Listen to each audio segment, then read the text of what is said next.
सोचो, एक ऐसा टीनेज सीक्रेट एजेंट जिसे दुनिया सिर्फ एक नॉर्मल स्कूल स्टूडेंट समझती है, लेकिन उसके पास एक ऐसा मिशन आ जाता है जहां एक छोटी सी गलती पूरी दुनिया के दिमाग को कंट्रोल कर सकती है। और सबसे खतरनाक बात, इस बार एजेंट कोडी बैंक्स को सिर्फ विलेन से ही नहीं बल्कि अपने ही दिमाग और अपनी पहचान पर भरोसा करना पड़ेगा। कहानी शुरू होती है कोडी बैंक्स से, जो बाहर से एक आम लड़का दिखता है लेकिन अंदर से CIA का एक हाईली ट्रेंड सीक्रेट एजेंट है। अपने पिछले खतरनाक मिशन के बाद कोडी आम लड़कों की तरह नॉर्मल लाइफ जीने की कोशिश कर रहा था, लेकिन एक सीक्रेट एजेंट की जिंदगी में शांति ज्यादा दिन तक नहीं टिकती। CIA हेडक्वार्टर से कोडी को एक नया और बेहद क्लासिफाइड मिशन मिलता है, जो एक ऐसी माइंड कंट्रोल टेक्नोलॉजी से जुड़ा है जो इंसानी दिमाग और व्यवहार को पूरी तरह मैनिपुलेट कर सकती है। अगर यह टेक्नोलॉजी गलत हाथों में चली गई तो किसी को मारने के लिए गोली चलाने की जरूरत ही नहीं पड़ेगी। दुश्मन बस एक बटन दबाकर लाखों लोगों की फ्री विल खत्म कर देगा। कोडी को पता चलता है कि एक बहुत बड़ा क्रिमिनल नेटवर्क इस टेक्नोलॉजी को हासिल करने के लिए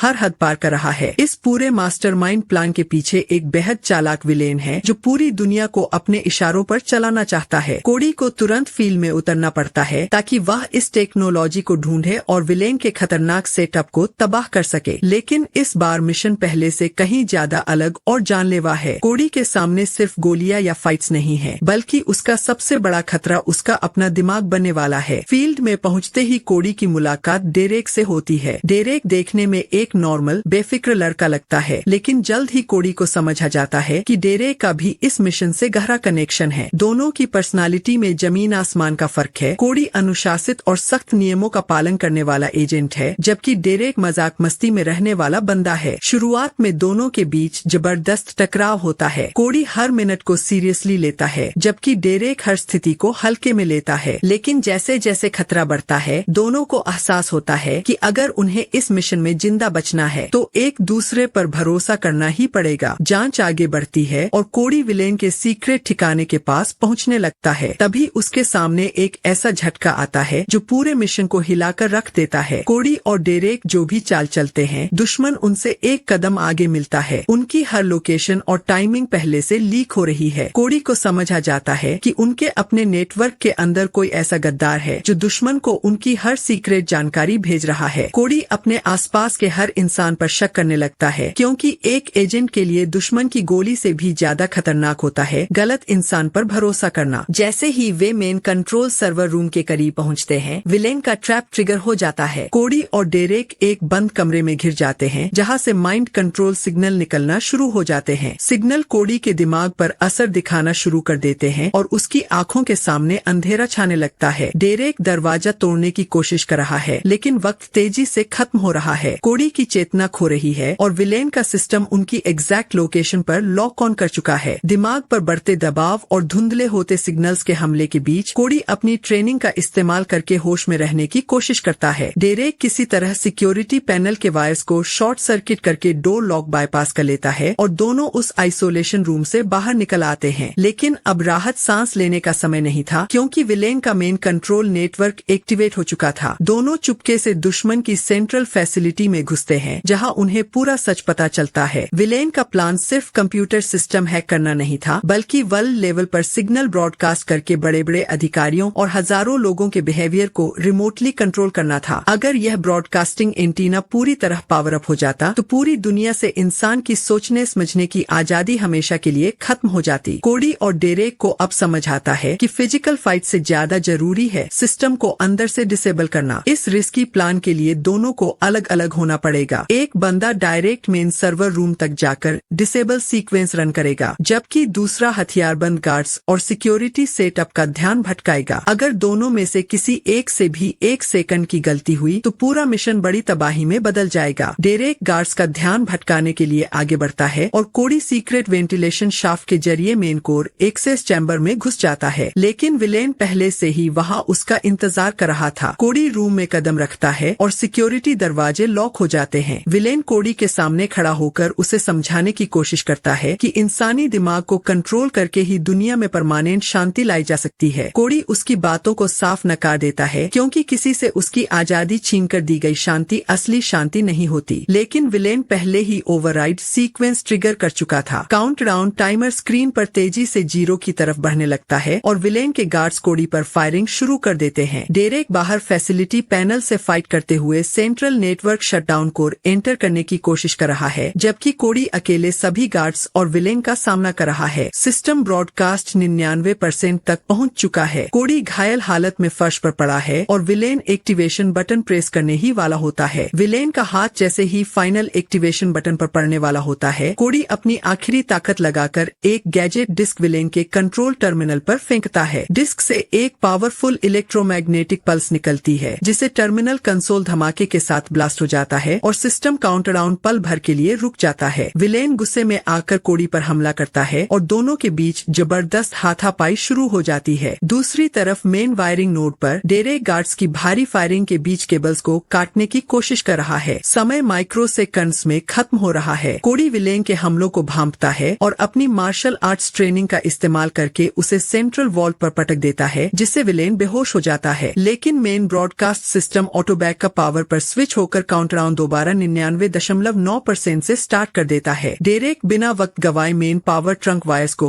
मैनुअली शॉर्ट सर्किट कर देता है। एक जोरदार स्पार्क के साथ पूरी फैसिलिटी की लाइट बंद हो जाती है और mind control broadcast signal system हमेशा के लिए क्रैश हो जाता है। पूरी दुनिया एक बड़े खतरे से बच जाती है और विलेन का नेटवर्क पूरी तरह तबाह हो जाता है। मिशन सफलतापूर्वक खत्म होता है और खतरनाक माइंड कंट्रोल तकनीक CIA की कस्टडी में सुरक्षित सौंप दी जाती है। कोडी एक बार फिर साबित कर देता है कि सीक्रेट एजेंट बनने के लिए सिर्फ हाईटेक गैजेट्स ही नहीं, बल्कि सही समय पर सही फैसला लेना ही असली ताकत है। कोडी और डेरेक के बीच एक मजबूत दोस्ती और अटूट भरोसा बन जाता है। सब कुछ वापस नॉर्मल हो जाता है, लेकिन कोडी अब पहले जैसा आम टीनेजर नहीं रहा। वह एक मास्टर एजेंट बन चुका है जो आने वाले हर खतरे का सामना करने के लिए तैयार है।